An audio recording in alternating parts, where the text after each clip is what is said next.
C'est un peu costaud aujourd'hui, préparez vos commentaires, aiguisez votre clavier.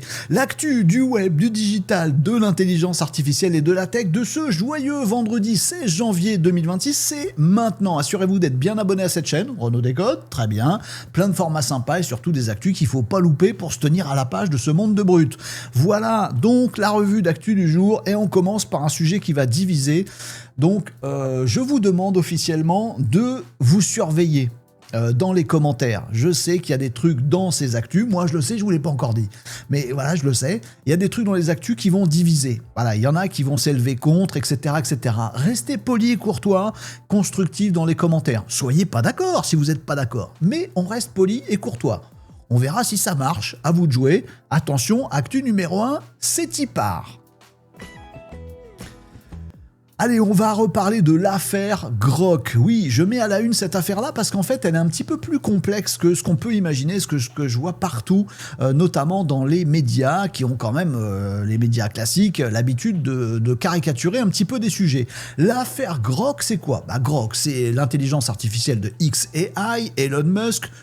Tout le monde voit que Grok, c'est l'assistant de Elon Musk, comme s'il n'y avait pas, je sais pas combien de salariés qui bossent au milieu, mais bref... Il y a une association d'idées qui se fait tout de suite, et c'est pas qu'une association d'idées, c'est une association réelle. Bref, xAI, et donc l'IA Grok, est très décriée ces derniers temps parce qu'on s'est rendu compte, alors que nous, sur Renaud Décode, ça fait un petit moment qu'on le dit, qu'elle est capable de faire des bêtises. Notamment les bêtises qui sont dans le viseur depuis quelques jours, et dont tout le monde parle, ce sont des bêtises de, comment on dit, dénudage, dénudisme, d'enlever des vêtements aux gens qui n'ont rien demandé. Voilà, on prend une photo d'une camarade de classe qui est pas majeure, on lui demande pas son consentement, on va sur Grok, mets-moi cette gonzesse à Walp, et bim, Grok s'exécute, et après, on est sur Grok, on est sur xAI, on fait circuler la photo, d'autres débiles se disent « Ah, c'est rigolo », et du coup, ils font pareil, et puis la jeune fille arrive le lendemain à l'école, et elle a des vidéos, des photos d'elle, qui ont l'air réalistes, qui sont générées par Grok, qui sont absolument malaisantes, dont elle n'a pas, bien sûr, sur lesquelles elle n'a pas donné le consentement, et c'est horrible, et après, va faire retirer tout ça sur les réseaux sociaux et tout le bastringue, c'est toute une galère. C'est ça le sujet avec Grok en ce moment, mais en fait il est un petit peu plus global que ça. Et je vais essayer de vous expliquer là-dessus. Alors qu'est-ce qui s'est passé ? Il s'est passé plusieurs choses. La première chose, c'est que Grok a d'abord pas réagi. Enfin, Grok, c'est pas l'IA elle-même, mais xAI, Elon Musk, c'est deux choses différentes. xAI et Elon Musk. Bon, Elon Musk étant le patron de xAI. xAI a pas réagi au début, alors qu'Elon Musk, lui, il a réagi en disant « Mais n'importe quoi, c'est une bêtise cette histoire. Moi, j'ai déjà essayé plein de fois de dénuder des gonzesses avec Grok et ça marche pas. C'est pas possible. » Bon, on notera que t'as essayé plein de fois, du temps, petit coquin, et ensuite, t'as pas le droit de le faire normalement, enfin ça dépend des lois de ton état, et c'est un des vrais sujets de fond de cette histoire-là, mais en tout cas, Elon Musk nous a dit, il y a rien qui se passe. Bon, des états ont commencé, certains des pays, à couper complètement xAI comme ça, pas de xAI, pas de Grok, pas de truc, machin, ça fait des bêtises, donc je coupe complètement. Il y en a d'autres, en France, au Royaume-Uni, même aux États-Unis d'ailleurs, on a commencé à s'interroger là-dessus, à dire on a des lois en Europe, machin, le DSA, le machin, l'IA Act, et patati patata, c'est parti dans les hauteurs administratives et tout le monde râle, mais personne fait rien. Royaume-Uni, on s'est emparé du truc, et en tout cas, ça a commencé à râler un petit peu partout. Donc, xAI a dit, en fait, on a mis des mesures de sécurité, voilà, maintenant, on a rajouté des choses, vous ne pouvez plus générer des contenus sexualisés sur Grok, alors que la logique, c'était de dire avec ou sans le consentement aussi. Ça, c'est une notion qui est passée à la trappe. Pendant que xAI disait, on a mis les mesures, Elon Musk disait, lui, non, en fait, il n'y a pas de problème, et en fait, c'est la responsabilité de chacun. Nous, on fait juste un outil qui est capable de faire des bêtises, comme un marteau. Un marteau, on peut planter des clous avec, c'est bien, on construit sa maison, on en a besoin, et puis on peut taper sur les doigts de son pote. Ah non, ça c'est pas possible. Mais Elon Musk, il dit, ça dépend des gens. Voilà, mentalité à l'américaine, actuellement, tout ça machin, libère machin, tout ça, c'est aux gens d'être grands. Oui, on comprend cette logique-là. Mais en même temps, xAI dit, donc la boîte, dit, en fait, on a mis des garde-fous pour pas permettre des bêtises. Alors ils sont pas d'accord, visiblement, sur l'aspect politique, social, impact sociétal du truc et mesures qu'on doit prendre. Le truc, la sauce est encore montée davantage. Elon Musk, il a répondu à ce que venait de faire sa boîte xAI en disant, on a mis des garde-fous, Bon, maintenant, allez le tester, il pourra plus jamais le faire. D'autres utilisateurs ont du coup challengé Grok et l'ont testé et se sont rendus compte qu'on pouvait encore faire des bêtises avec dans certains cas. Bon, et ben xAI a recommuniqué là-dessus en expliquant qu'en fait ils avaient mis des blocages en fonction des zones géographiques. Bien ou pas bien? Attendez, bougez pas.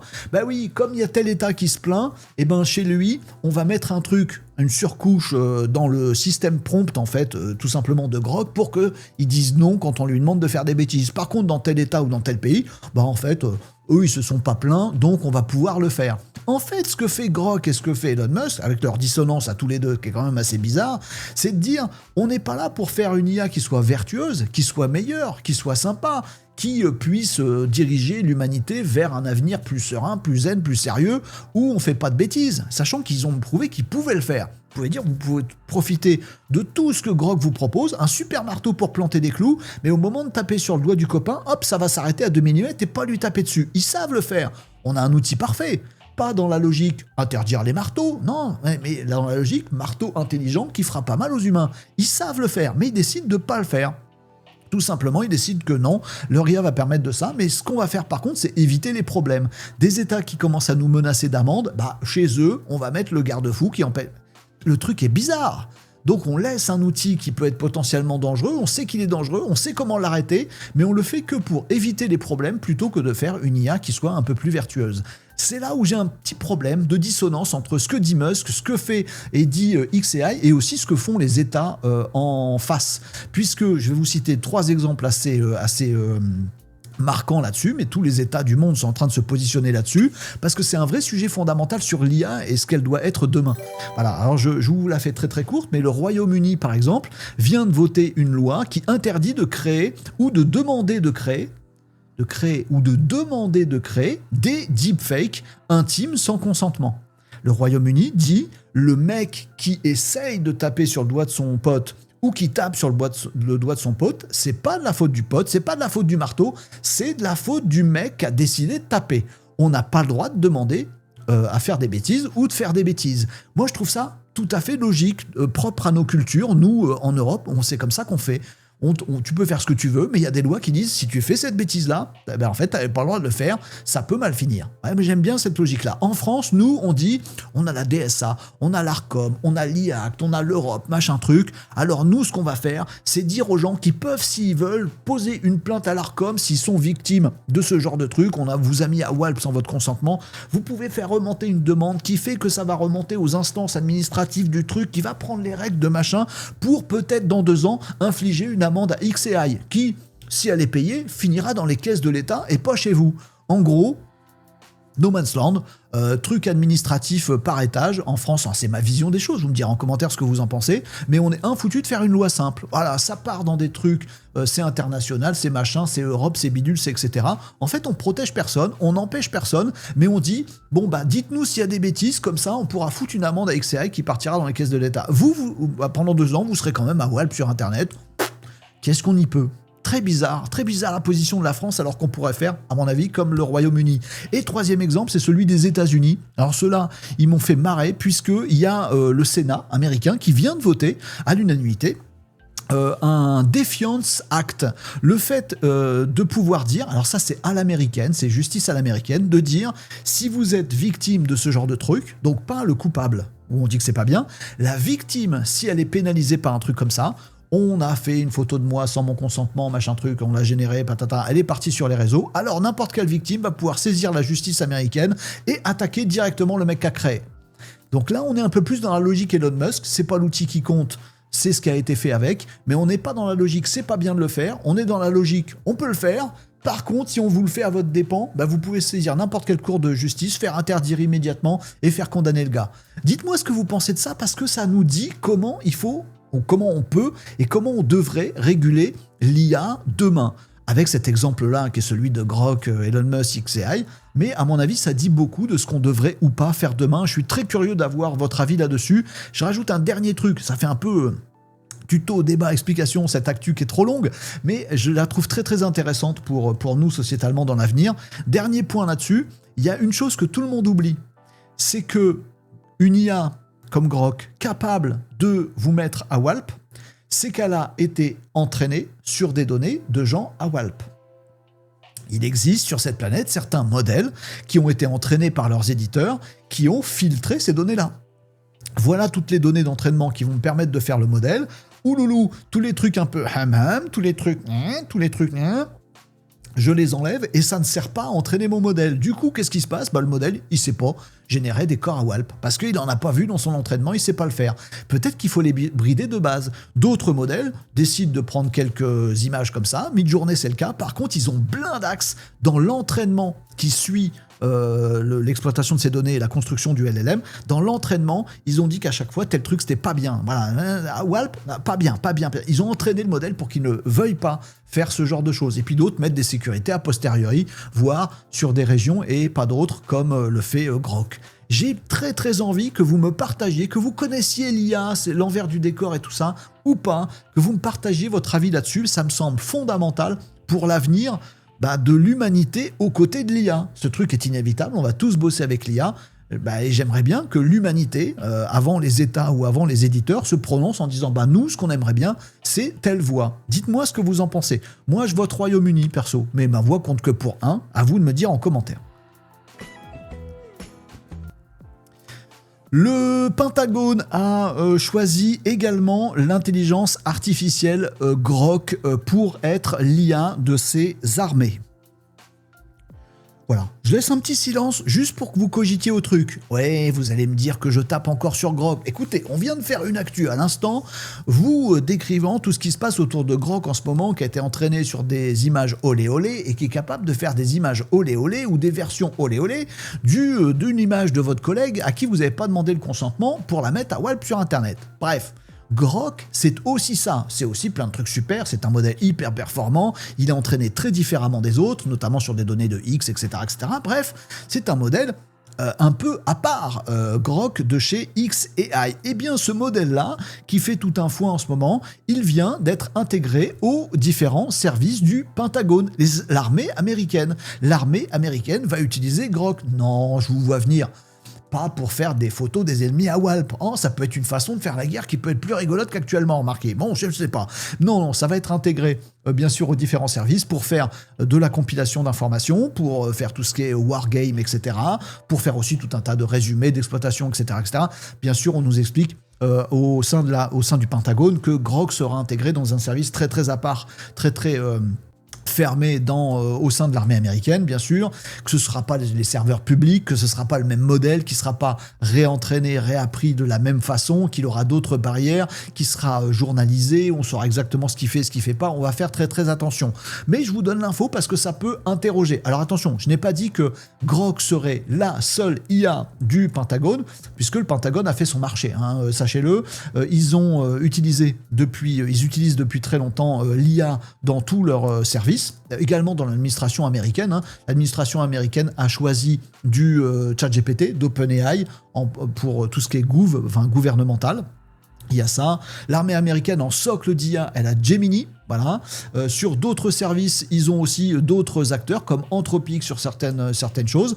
Pour tous, ils ont passé un contrat à plusieurs centaines de millions de dollars. Grok vient s'ajouter à cette constellation. Par contre, certains grincent des dents en disant mais pourquoi avoir autant d'IA et pourquoi surtout intégrer Grok qui est pas, on voit pas en quoi elle peut aider l'armée américaine. Bon, moi je pense que c'est aussi un choix politique. Bon, je m'avance peut-être, vous me direz ce que vous en pensez, mais je vois aussi le petit côté, si on veut une IA qui est capable de soutenir la politique actuelle américaine, qui est capable de dire des choses que les autres IA ne disent pas vraiment parce qu'elles sont très précautionneuses, machin. Si on veut une IA au sein de l'armée américaine qui dise ces gens-là, on n'en veut pas, ou vas-y, t'as qu'à lui déglinguer sa tronche, les autres IA savent pas faire. Grok, lui, sait très bien faire. Bon, moi, j'y vois un petit regard plus politique que technologique là-dessus. Vous me direz ce que vous en pensez. Je sais que c'est un sujet qui divise un petit peu, en tout cas, sachez-le.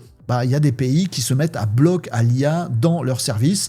Nous, en France, on vient de conclure un accord avec Mistral il y a 4 jours et demi. Et il en manque beaucoup, et Mistral n'est pas intégré partout. Je pense qu'on devrait booster sévèrement ce côté-là, parce que les autres ne nous attendent pas. Je dis ça, je dis rien. Allez, la grosse dinguerie du jour, elle nous vient de chez Google avec Gemini Personal Intelligence. Voilà, ce truc-là est une vraie dinguerie annoncée parce que pour l'instant c'est en bêta test, c'est aux États-Unis seulement et uniquement pour les utilisateurs payants je sais plus comment ça s'appelle l'abonnement cher de chez Gemini. Gemini Personal Intelligence, vous devez comprendre ce que c'est. Peut-être que vous allez vous dire waouh, j'en veux. Peut-être que l'Europe et la réglementation vous diront mais non, pas tout de suite. Allez, je vais vous expliquer ce que c'est, et peut-être que vous vous direz j'en veux, mais pas comme ça, je veux une IA locale. Je vais vous expliquer le truc, et ça va faire tilt très vite chez vous, j'en suis sûr, et vous me direz en commentaire ce que vous en pensez. Voilà le Gemini Personal Intelligence, ça vient de sortir. C'est en cours de test. À mon avis, ça va se déployer très vite. Peut-être pas en Europe et en France, mais ailleurs dans le monde, notamment aux États-Unis, ça va arriver très vite. Qu'est-ce que c'est le principe ? Le principe, en fait, il est très simple. Je vais vous l'expliquer oralement très rapidement. Vous connaissez Gemini, l'IA supérieure de chez Google. Elle est exceptionnelle cette IA et elle fait partie de l'écosystème Google. Si vous utilisez Gemini aujourd'hui, vous allez voir que vous avez potentiellement des petits connecteurs que vous pouvez ajouter. On en a déjà parlé ici, on a fait des tutos, vous savez tout là-dessus. Vous utilisez Gemini en ligne, puis vous pouvez lui dire tiens, je te donne l'accès à mes mails pour que tu ailles me résumer mes derniers mails par exemple. Voilà. Et puis de l'autre côté, on peut aussi dire tiens, j'utilise Gmail par exemple. On commence à avoir de plus en plus.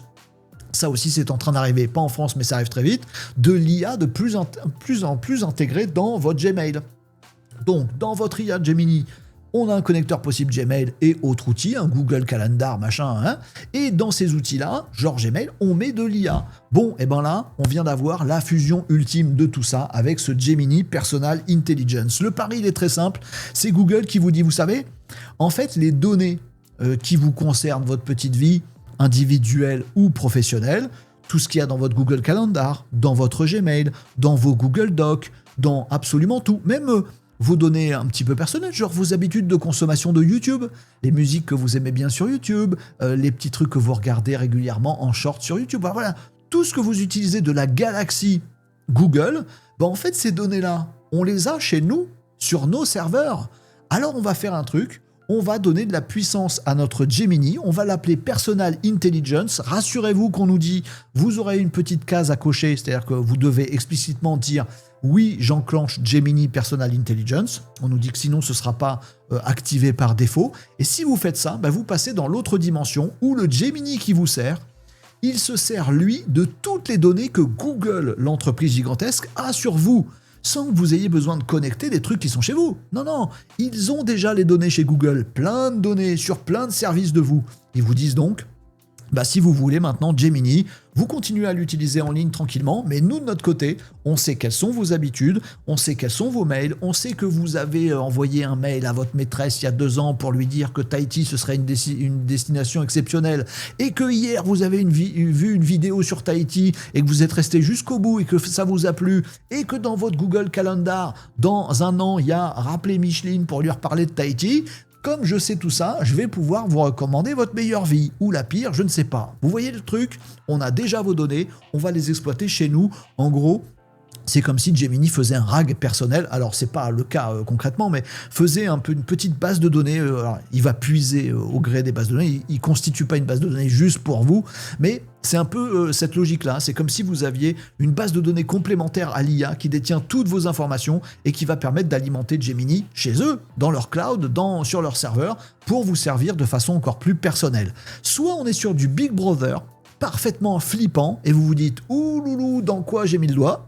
Peut-être que ça va vous inciter à supprimer vos données de partout, peut-être que au contraire vous allez vous dire « Mais c'est génial, j'ai plus besoin de m'embêter avec des connecteurs, des trucs intégrés, bon, je fais tout avec Gemini, il connaît mes habitudes de consommation de Google, les requêtes que j'ai fait il y a 3 ans dont je me souviens plus, il connaît absolument tout de moi, il va être super sympa et nettement supérieur à tous les autres IA du marché, bravo Google, merci. » Et peut-être que vous allez vous dire c'est dommage qu'on n'ait pas le beurre et l'argent du beurre.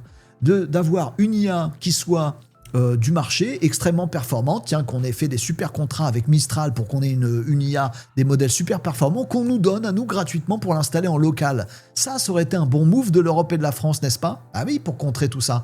D'avoir une IA locale. Et là, en local, j'ai mes données, j'ai mes fichiers, j'ai mes mails, j'ai mes machins, et j'ai une IA locale qui utilise des données locales. Ça, ce serait la bonne voie. Il n'est pas trop tard pour se réveiller, mais de l'autre côté, du côté architecture cloud, des super puissances du numérique mondial, eh bien, on vient de passer un nouveau cap avec Gemini Personal Intelligence, cette IA que vous aurez partout, sur votre smartphone, sur le site web, dans tous les outils que vous utilisez, un petit peu partout avec vous. Ce Gemini Personal Intelligence, il exploitera les données que vous partagez avec Google déjà depuis des années. Bon, si ça part là-dessus, OpenAI va avoir du mal à contrer tout ça, et les autres acteurs aussi, parce que l'écosystème Google est gigantesque. Peut-être que ça va nous indiquer aussi une troisième voie européenne, de dire, en fait, on voudrait les effets de ça, mais pas les mauvais effets des datas sur nous qui se baladent et qui sont parfaitement exploités par d'autres. On aurait bien besoin d'une IA locale. Tiens, c'est marrant, Mistral est spécialisé là-dessus. Ah tiens, avec nos données locales et chacun ses données, et l'humain en première ligne, et mes données, elles vont pas ailleurs. Bon, je laisse vos réflexions là-dessus. Mode Big Brother, mode génial, mode l'étincelle pour comprendre que l'IA locale, c'est ce qu'il nous faut à tous. Vous me direz ce que vous en pensez en commentaire, mais en fait, cette information-là est une grosse dinguerie et un vrai gros cap franchi dans l'hégémonie de l'intelligence artificielle sur tout ce qu'on peut faire aujourd'hui en ligne ou pas en ligne. À vous de me dire ce que vous en pensez. Et OpenAI, comment qu'ils vont en ce moment chez OpenAI? Parce qu'avec toutes les dingueries des autres, on se demande si OpenAI va survivre à tout ça. Certains nous disent que OpenAI passeront pas l'année. Moi, je pense que oui, parce qu'en fait, le commun des mortels continue à dire que IA égale ChatGPT. Bon, après, ils perdent des sous, mais attention, ils ne sont pas en reste, et je vous avais parlé lors de la dernière émission, mercredi dernier, je vous ai parlé des réflexions sur le prochain device de OpenAI. Vous savez, ils veulent être positionnés sur... ils veulent être celui qui inventera l'appareil du futur. Voilà, autant il y a eu un moment smartphone, à un moment, bim, qu'a tout déclenché. Maintenant qu'on a ce genre d'appareil, on va sur les réseaux sociaux, on a des algorithmes, ça a tout redéclenché du web. Eh bien, OpenAI, avec Johnny Ive, le créateur le designer du smartphone, qui maintenant est copain avec Sam Altman de OpenAI, ils veulent développer, ils veulent créer, ils veulent produire l'appareil du futur. On ne sait pas ce que ce sera, mais je vous en ai parlé mercredi, il se pourrait que ce soit un petit truc qui se met derrière l'oreille, un stylo quoi, non, une petite bubule hyper technologique qui va être juste, retenez cette information-là, pour ce que j'ai à vous partager aujourd'hui, c'est la suite. Voilà, ce serait un petit truc qui se met derrière l'oreille, donc invisible à tout le monde, histoire que l'IA puisse vous entendre causer et que vous puissiez, en intracrânien, en connexion osseuse, en son par l'os, là, par contact, entendre ce que vous dit l'IA, sans que vous ayez besoin d'avoir un écran sur la tronche, mais en faisant en sorte que cet appareil il sache exactement ce que vous faites, où vous êtes, ce que vous racontez, ce que disent les autres, etc. Parce que c'est dans votre oreille. Ça, c'est une possibilité sur l'appareil de demain. OpenAI mise beaucoup là-dessus, parce qu'ils voient bien que sur la capacité de l'IA, ils ont été surpassés maintenant par Google, dépassés par Google sur pas mal de points, et qui vont avoir du mal avec le temps à rivaliser. Que va faire OpenAI? Je vous donne 3 informations, les amis, qui viennent de sortir ces derniers jours, ces 1 ou 2 derniers jours. Et je vous laisse faire vos conclusions maintenant que je vous ai rappelé qu'il y a une logique où le device du futur, ça pourrait être ce truc. Ok ? Première information, OpenAI vient de signer un contrat gigantesque avec Cerebras. Cerebras, je vous en avais déjà parlé sur Renault Décode, c'est un truc qu'on ne connaît pas, c'est un fabricant de puces fait pour l'IA. Alors c'est très particulier, c'est pas Nvidia, vous voyez, c'est un concurrent, mais c'est propre à l'inférence de l'IA. C'est pas tant pour l'entraînement, c'est pour servir les requêtes que vous faites à l'intelligence artificielle. C'est une technologie très particulière, mais extrêmement performante en l'occurrence, puisque en gros c'est des centaines je sais pas combien, plusieurs centaines de milliers de cœurs sur une même puce unique, et du coup ça permet du déploiement massif, de la rapidité extrême, mais juste pour faire l'inférence de l'IA et à peu près rien d'autre. Et bien il y a un contrat de 10 milliards de dollars qui vient d'être passé entre OpenAI et Cerebras pour qu'ils fassent l'inférence du futur à partir de fin 2026. Tiens, ce serait peut-être la date de sortie de ce truc-là. Je dis ça, je dis rien. Voilà. Jusque 2028, ils vont claquer 10 milliards, 750 mégawatts de capacité de calcul. Enfin, en capacité, voilà. Donc, ça va être un méga truc. Et ça va permettre à OpenAI de servir beaucoup plus vite l'inférence, les réponses de l'intelligence artificielle où qu'elle soit. Première information. Je vous laisse réfléchir à tout ça. Voir s'il n'y a que moi qui fais un lien dans tout ça. Deuxième information, Merge Lab, c'est une entreprise. Merge Lab, est-ce que j'ai... Ah bah non, il y a un site Merge Lab que vous pourrez retrouver, mais en gros, c'est un site one page tout moche où il n'y a qu'un texte et puis c'est tout, donc je ne vous montre pas. Mais il y a une communication qui vient d'être faite par OpenAI, le même, disant qu'ils investissent dans Merge Labs. Alors on va la faire très courte là-dessus. Merge Lab, le créateur, c'est Sam Altman. Un des cofondateurs, c'est Sam Altman de l'entreprise Merge Lab. Donc en fait, c'est Sam Altman d'OpenAI qui investit dans Sam Altman sur Merge Lab. Mais que fait Merge Lab? Donc ils ont fait une levée de fonds, tout ça, et OpenAI a filé des ronds pour être au board encore plus de Merge Lab. Donc c'est des actions, tout ça, machin. Voilà, vous voyez le truc. Hein, bisous, copains, ça s'intègre, etc., etc. Que fait Merge Lab? Ils font de l'interface homme-machine. Vous savez, un petit peu comme Neuralink, les trucs d'Elon Musk, là, où on fait des implants dans le cerveau. Aïe, aïe, aïe, ça pique un peu, ça va passer. Histoire que des influx de votre cerveau puissent piloter des machines. Voilà. Eh bien, Merge Lab, c'est un peu la même chose, sauf que la technologie n'est pas la même. Et c'est pas fait pour la même chose. En gros, Merge Lab se dirige beaucoup vers l'intelligence artificielle, être capable d'interpréter vos signaux cérébraux et d'en faire des commandes, voire de réussir à faire le sens inverse de la machine au cerveau, mais ça, c'est la science-fiction pour l'instant. Et Merge Lab a une technologie qui n'est pas du tout invasive, c'est une technologie pour faire de la neuroimagerie, comme ça qu'on dit, par ultrasons. Donc pas d'implant direct. Vous vous souvenez ? Donc voilà, OpenAI investit massivement là-dedans. Troisième information qui concerne OpenAI, c'est le recrutement. En fait, vous le savez peut-être, mais il y a quelques années, on a eu quelques années, il y a eu une grosse scission au sein d'OpenAI. Toute l'équipe s'est éclatée, il y a eu tout un truc à la série télé. Et puis il y a Mira Murati, qui était l'ancien CTO de OpenAI, qui est parti monter sa boîte. Et bien en fait, OpenAI vient de récupérer 3 gros patrons de cette boîte-là pour les réintégrer dans OpenAI. Bon, alors vous allez me dire, c'est la course au talent, ça c'est classique dans l'IA, il n'y a pas de problème. Alors que fait cette boîte-là de Mira Murati? La boîte s'appelle Thinking Machine Lab. Thinking Machines Lab, eh bien c'est un laboratoire de recherche et d'investissement pour trouver des trucs avec des tronches effectivement qui maintenant viennent de rejoindre OpenAI pour faire en sorte de développer des IA qui conjointement travaillent très très bien avec l'humain, de rapprocher les liens entre l'IA et l'humain au plus possible pour que ça converse de façon très très fluide et quasiment interne en mode réflexion entre l'humain et l'intelligence artificielle. Moi, je vois là-dedans un truc qui est la mise all-in de OpenAI sur cet appareil du futur, mais vous me direz ce que vous en pensez en commentaire. À mon avis, il n'y a pas de hasard, ça fait quand même beaucoup d'informations qui me semblent aller dans le même sens. Si j'hallucine, comme les IA parfois, vous me le dites en commentaire. Allez, je termine par 2 petites actus, mais qui disent aussi des choses dans cette revue d'actu. Donc, restez avec moi jusqu'au bout. Et la dernière va vous plaire d'ailleurs. Celle-ci, pour le coup, elle concerne Wikipédia. Alors, je ne vous présente pas Wikipédia. Je ne vous présente pas non plus l'intérêt que Wikipédia a pour tous les éditeurs d'intelligence artificielle.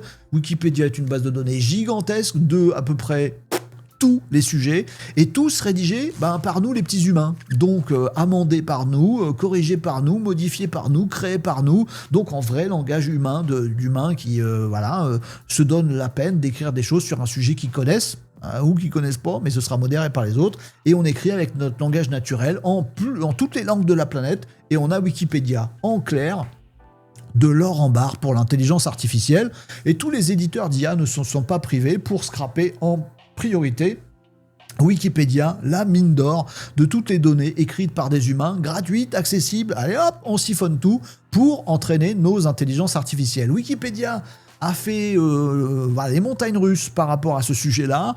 Est-ce que nous, on est une fondation gratuite, on vit avec les dons, on se fait exploiter par les IA, on leur coupe le robinet? Bon, oui, mais si on leur coupe le robinet, les IA vont s'entraîner avec des données d'ailleurs, et ça va pas le faire, on n'est pas d'accord. Et puis, il y a les ennemis de tout ça, notamment Elon Musk, qui lui s'est dit non, mais Wikipédia, c'est un petit peu trop woke pour nous, et pour entraîner notre IA, nous, on l'entraîne sur X. Il y a des images non censurées, il y a des gros mots, c'est beaucoup mieux pour faire un petit peu ce qu'on veut et avoir une IA plus friendly. Ton Wikipédia, je vais pas l'utiliser, moi je vais créer Grokipédia. D'ailleurs ça existe, vous pouvez y aller en ligne, voir si vous êtes dedans. Grokipédia, c'est le le Nemesis, le double de Wikipédia, mais créé par l'IA de Grok pour alimenter les futures IA de chez xAI. Bon voilà, donc c'est beaucoup de pompage de Wikipédia, mais de la réécriture à la Grok pour avoir sa base documentaire à lui. Bref, ce truc de base gigantesque écrit plus ou moins par des gens pour entraîner les IA, c'est un gros sujet. Et bien le sujet est enfin clos, en tout cas c'est ce qu'on a l'air de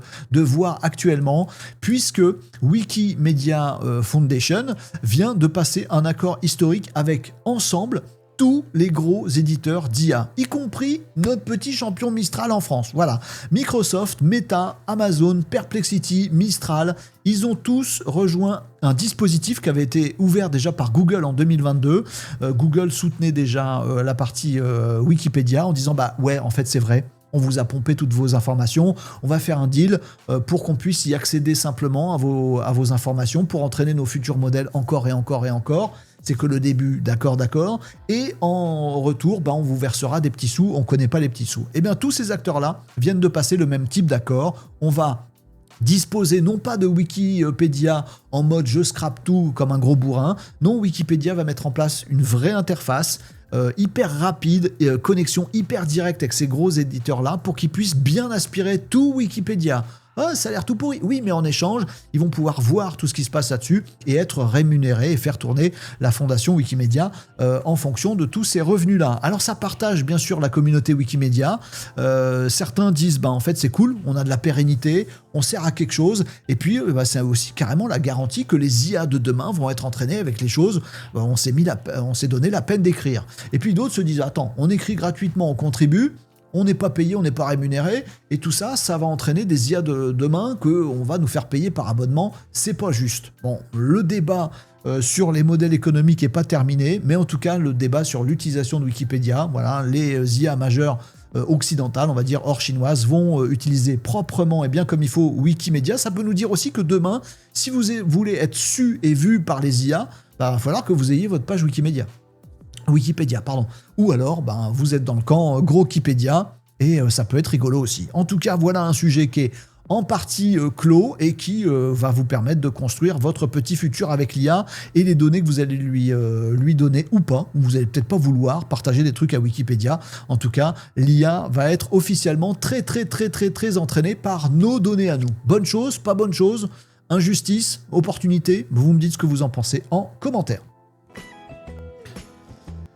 Et une revue d'actu toujours de plus en plus longue sur Renaud Décode. Vraiment, il va falloir que je me calme, mais j'avais beaucoup de choses à vous expliquer. On a pris beaucoup de temps sur la première. Voilà, je vais la refaire. Cette actualité-là, il n'y aura pas de montage pour vous prouver qu'on fait tout en live. Venez nous rejoindre les lundis midi, mercredi midi et vendredi midi sur TikTok, sur YouTube, sur Twitch. C'est vachement bien, on fait ça en live. Ah, ça vous prouve qu'il n'y a pas de montage. Non, je l'ai peut-être fait exprès. Donc, cette actualité-là, j'y arriverai jamais. Elle concerne VO 3.1. Il y a des dingueries dans VO 3.1. Ah oui, là on n'est plus dans de la réflexion sur les impacts sociétaux de l'IA. On est dans du concret qu'on veut faire tout de suite maintenant et sans forcément d'impacts sociétaux. Attends, bouge pas. De quoi je vais vous parler? VO 3.1 vient de sortir un ensemble de capacités et de fonctionnalités qui sont vraiment sympatoches et qui nous disent aussi beaucoup de petites choses. Alors, première chose à vous dire sur VO 3.1, il vient de mettre en place, alors c'est quasiment invisible pour vous, la logique de génération de vidéos en mode vertical natif. On n'est pas en mode, 4 tiers, 16 neuvième paysage, qui est découpé avec des bandes, histoire qu'après ça te fasse un portrait, c'est à peu près bon si c'est centré. Non, on est dans un truc, maintenant ça génère nativement des formats faits exprès, avec une IA entraînée sur sur toute une bibliothèque de formats verticaux, ça va vous faire des super shorts. Voilà, ça c'est le premier point. VO 3.1 va grave s'améliorer sur les formats verticaux.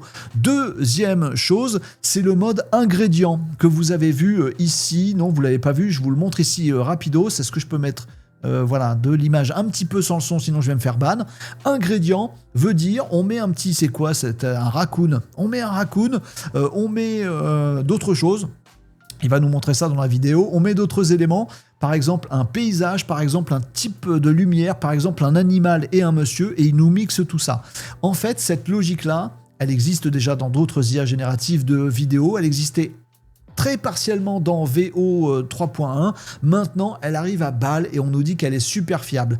Qu'est-ce que ça permet ? Ça permet tout simplement d'avoir par exemple une photo de vous en référence et de fabriquer un shorts, un autre shorts ou une vidéo, peu importe, c'est parce que j'ai parlé de vertical avant, une autre vidéo, et puis une ambiance lumineuse, comme mon décor ici, je la mets toujours en référence pour une vidéo, une deuxième vidéo, une troisième vidéo, et je vais me retrouver avec une série de vidéos avec beaucoup de consistance, dans les effets de lumière, dans le décor potentiellement, dans les personnages, et puis si j'ai envie de mettre un personnage autre que moi dans le même décor, je mets une image de référence de mon décor avec un autre personnage, ça va garder la continuité. Bref, on va pouvoir créer des séries, on va pouvoir créer tout un compte Instagram peuplé de Reels en mode vertical, on va pouvoir créer des chaînes YouTube à BAL, Shorts, avec VO 3.1 et ces logiques-là. Et d'ailleurs, ils nous ont aussi annoncé une intégration encore plus poussée. Ça, c'est pas encore présent, ça arrivera petit à petit avec l'écosystème Google, notamment YouTube.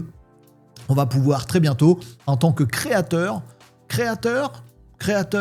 je sais pas, vous me direz en commentaire, en tant que créateur sur YouTube, on va pouvoir avoir ces fonctionnalités de VO 3.1 nouvelles directement accessibles depuis le YouTube Creator Center, je sais plus comment il s'appelle, histoire de pouvoir générer directement nos vidéos depuis YouTube avec l'IA VO 3.1 de chez Google en hyper qualité avec les images de référence que vous avez ici, et donc on va devenir créateur de vidéos IA. Certains vont se dire ça y est, c'est la porte ouverte à toutes les fenêtres, on va avoir du contenu tout pourri généré par l'IA qui sera partout le même, généré par millions, par milliards, un petit peu partout sur YouTube, et ça va être la fin des trucs intéressants sur YouTube.